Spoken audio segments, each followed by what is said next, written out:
Hello दोस्तों, आप सभी का स्वागत है मेरे इस यूट्यूब चैनल पे। और आज हम बात करने वाले हैं एनसीईआरटी बुक से लिया गया chapter number 1 nutrition in plants. Class 7 का यह पहला चैप्टर है। ठीक है, तो आज हम इस चैप्टर के बारे में बात करने वाले हैं। ठीक है, अगर आप मेरे इस यूट्यूब चैनल पर नए हैं तो आप मेरे इस यूट्यूब चैनल को सब्सक्राइब कर सकते हैं, बगल में बेल आइकन को भी प्रेस कर सकते हैं। ठीक है, और आपको मैं एक चीज़ और बता देना चाहता हूँ कि अगर आप मेरे इस वीडियो को पहली बार देख रहे हैं तो मैं आपको बता दूँ कि ये वीडियो का इस चैप्टर का 5वां पार्ट है। अगर आपने मेरा इस वीडियो का पहला, दूसरा, तीसरा और चौथा पार्ट नहीं देखा है तो आप पहले उन्हें देख लें, जिससे कि आपको इस चैप्टर को आसानी हो समझ सकने में। ठीक है, तो चलिए इस वीडियो को 5वां पार्ट को स्टार्ट करते हैं। 1.5 how nutrients are replenished in the soil. इसका मतलब यह है कि जो न्यूट्रिएंट्स होते हैं वो सॉइल के अंदर आखिर जाते कैसे हैं। ठीक है, सॉइल के अंदर न्यूट्रिएंट्स प्रेजेंट कैसे हो पाते हैं। ठीक है, तो आज हम इसके बारे में बात करने वाले हैं। जो manures and fertilizers are use to regain the nutrition in soil. मतलब ये हुआ कि जो मैन्योर्स एंड फर्टिलाइजर्स होते हैं, ठीक है, वो सॉइल के अंदर आखिर जाते कैसे हैं। ठीक है, जो सॉइल है, सॉइल के अंदर मैन्योर और फर्टिलाइज़र का काम क्या होता है। ठीक है, तो जो मैन्योर और फर्टिलाइज़र्स होते हैं ये सॉइल के अंदर न्यूट्रिशन को पहुंचाने का काम करते हैं। Fertilizers and manures contain plant nutrients. जो फर्टिलाइज़र्स और मैन्योर्स होते हैं यानी कि खाद जो होती है, ठीक है, वो प्लांट्स को न्यूट्रिशन प्रोवाइड करने का काम करता है। ठीक है, प्लांट फर्टिलाइज़र्स और मैन्योर्स के अंदर न्यूट्रिएंट्स होते हैं जो कि सॉइल के द्वारा प्लांट तक पहुंचता है। जैसे कि इनके अंदर जो है न्यूट्रिएंट्स होते हैं, नाइट्रोजन होता है, पोटेशियम होता है, फास्फोरस होता है। ठीक है, जिसे शॉर्ट फॉर्म में कहते हैं एनपीके। अब बात करते हैं आगे। We can grow plants and keep them healthy if we can fulfil the nutrients requirement of plant. अगर इसका मतलब ये है कि अगर हम किसी प्लांट को ग्रो करना चाहते हैं तो उसके लिए हमें उस प्लांट को प्रॉपर मात्रा में न्यूट्रिशन प्रोवाइड करते रहना चाहिए। उसको न्यूट्रिएंट्स जब तक अच्छी मात्रा में, सही मात्रा में उसे न्यूट्रिएंट्स मिलती रहती है, वो अपना ग्रो करता रहता है, प्लांट ग्रो करती रहती है। तो कुल मिला के बात ये हुई कि जो मैन्योर्स और फर्टिलाइजर्स हैं वो प्लांट तक न्यूट्रिशन पहुंचाने का एक सोर्स है, एक माध्यम है जिसके द्वारा प्लांट अपना न्यूट्रिशन को ले सकता है। जो प्लांट है वो मैन्योर्स और फर्टिलाइज़र के अंदर जो प्रेजेंट जो न्यूट्रिएंट्स होते हैं उनको सॉइल के माध्यम से ले सकते हैं। कॉमनली प्लांट्स, ठीक है, require a lot of nitrogen to make proteins.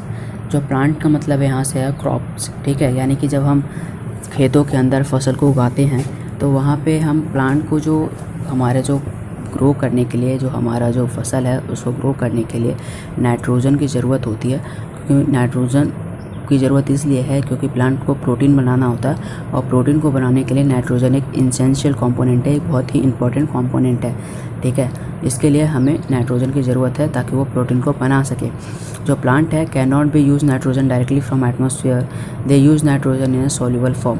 मतलब इसका ये हुआ कि जो प्लांट होता है वो कभी भी नाइट्रोजन को डायरेक्टली एटमॉस्फेयर से नहीं लेता। प्लांट हमेशा नाइट्रोजन को सॉइल के द्वारा लेता है। ठीक है, कुछ माइक्रो ऑर्गेनिजम्स होते हैं जो कि सॉइल के अंदर प्रेजेंट होते हैं, वो नाइट्रोजन फिक्सेशन का काम करते हैं और सॉइल के अंदर नाइट्रोजन को फिक्स करते हैं, जिसके द्वारा जो प्लांट की जो रूट्स होती हैं, ठीक है, वो रूट के द्वारा उन नाइट्रोजन को अपने अंदर ले पाता है। ठीक है, और जो नाइट्रोजन फिक्सेशन का काम जो माइक्रो ऑर्गेनिज्म से बैक्टीरिया करते हैं उनको कहते हैं राइजोबियम। ठीक है, यानी कि एक बैक्टीरिया है राइजोबियम जिसका काम होता है नाइट्रोजन फिक्सेशन का, यानी कि सॉइल के अंदर नाइट्रोजन को फिक्स करती है जिससे कि प्लांट नाइट्रोजन को ले सके।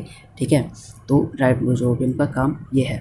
ठीक है, वही बात है जो मैं पीछे बता रहा था कि it takes nitrogen from atmosphere and converted to a soluble form. मतलब नाइट्रोजन जो है, जो राइजोबियम है, नाइट्रोजन को एटमॉस्फेयर से लेता है और उसको सॉल्युबल फॉर्म में कन्वर्ट कर देता है। ठीक है, it not make their own food. जो राइजोबियम है, जो बैक्टीरिया है, ये अपना खाना खुद नहीं बनाता। So it lives in the roots of gram, pea, moong, beans and other leguminous and they provide them in with nitrogen।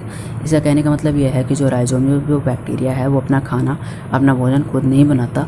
वो भोजन जो है अपना उस प्लांट से लेता है जिसकी जड़ों में ये रहता है, जिसके लिए नाइट्रोजन फिक्स करने का, नाइट्रोजन को सॉल्युबल फॉर्म में कन्वर्ट करने का काम करता है।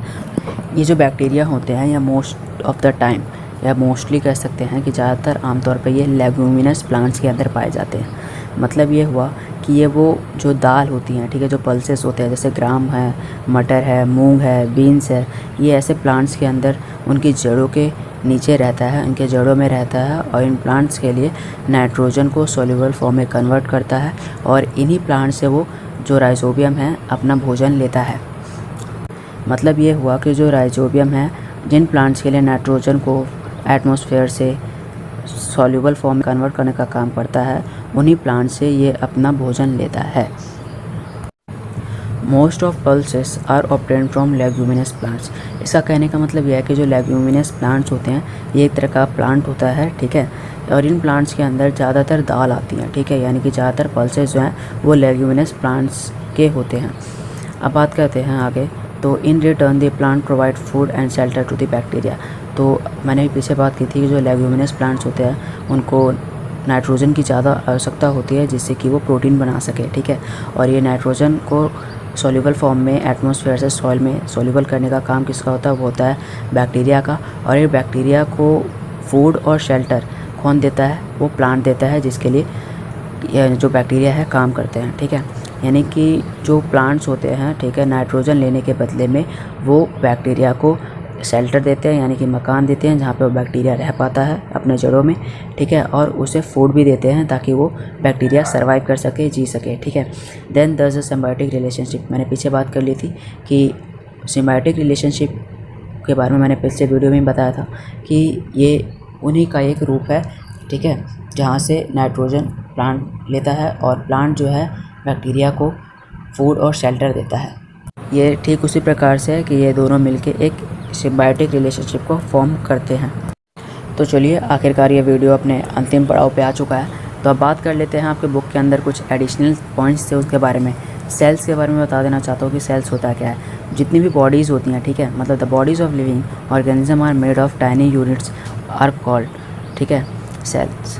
इसका मतलब ये हुआ कि जो सेल्स होते हैं, ठीक है, ये एक छोटे छोटे टाइनी यूनिट्स होते हैं, ठीक है, जिससे हमारी बॉडी बनी होती है। यानी कि जो हमारा शरीर है एक छोटे छोटे सेल्स से बना होता है, ठीक है, जो जिससे एक कोई भी ऑर्गेनिज्म मिलकर बनता है। Then they are seen only a microscope. जिन टाइनी सेल्स के बारे में मैं बात कर रहा हूँ इन्हें हम अपने नेक्ड आई से नहीं देख पाते, ठीक है। इनको सेल्स को देखने के लिए हमें एक पावरफुल माइक्रोस्कोप की ज़रूरत पड़ती है जिससे हम इन सेल्स को देख सकें। Cells have 3 main parts. इसका मतलब ये हुआ कि जो सेल है जिससे हमारी बॉडी, किसी भी ऑर्गेनिज्म की बॉडी बनी होती है, ठीक है, तो सेल को मेनली 3 पार्ट्स में डिवाइड किया गया है, ठीक है। उसके 3 मेन पार्ट्स होते हैं। पहला जो है न्यूक्लियस, दूसरा है साइटोप्लाज्म और तीसरा है सेल मेम्ब्रेन। जो न्यूक्लियस होता है वो सेल का एक सेंटर में एक स्फेरिकल टाइप का एक स्ट्रक्चर होता है, ठीक है, जिसे न्यूक्लियस कहते हैं।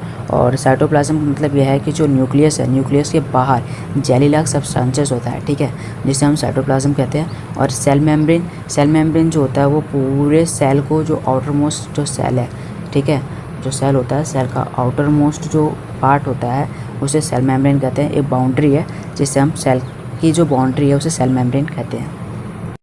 तो चलिए chapter number 1 nutrition in plants, ठीक है, क्लास 7 का यह पहला चैप्टर आज समाप्त होता है। आपने अगर 5 वीडियो का अगर सही से देखा होगा तो मुझे उम्मीद है कि इन चैप्टर को समझने में ज़्यादा दिक्कत नहीं आई होगी और आपको आसानी से ये चैप्टर समझ में आ गया होगा। मुझे उम्मीद है कि आपको मेरे इस वीडियो से कुछ न कुछ सीखने को ज़रूर मिला होगा। इसीलिए अगर आपने सच में अगर कुछ न कुछ आपको समझ में आया है, कुछ सीखे हैं, तो आप मेरे इस चैनल को सब्सक्राइब कर सकते हैं, ठीक है, बेल आइकन को प्रेस कर सकते हैं जिससे नोटिफिकेशन आपको मिल सके। और आप मेरे इस वीडियो को लाइक कर सकते हैं और आप अपने कमेंट को भी बता सकते हैं कि आपको वीडियो कैसा लगा, ठीक है। चलिए मिलते हैं आपसे अगले वीडियो में, ठीक है। Thank you so much for watching and keep smiling and stay happy.